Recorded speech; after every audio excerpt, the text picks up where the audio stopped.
Ľudo Ondrejov, rozprávky z hôr. 4. rozprávka.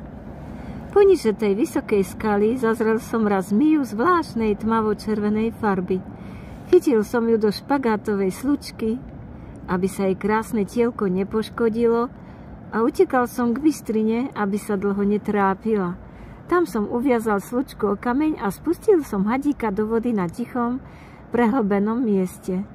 Potom som viedol všetky koláče, čo mi zabalila mamka, do lepenkovej škatule a na škatuľu som napísal: Zmija neslýchanej červenej farby. Chytená na kraji Veľkej doliny dňa 27.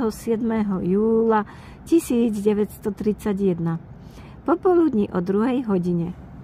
Darujem ju múzeu, len prosím konzervovať ju tak, aby nestratila krásnu farbu.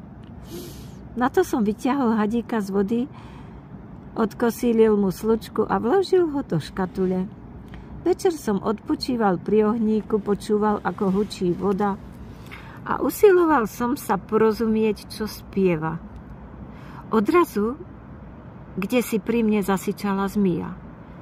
Tá istá to bola. Vyliezla zo škatule, zdvihla sa a zalomila krček. Poznávala ma. Hľadela na mňa do očí oceľovými očami, ako by bola chcela povedať: No, ty mňa neutopíš. Skočil som bokom a znova som ju chytil na tú istú slučku. A utopil som ju, chuderku, ale musel som sedieť pri ohni ešte veľmi dlho, kým ponad ňu úbohu pretekala voda.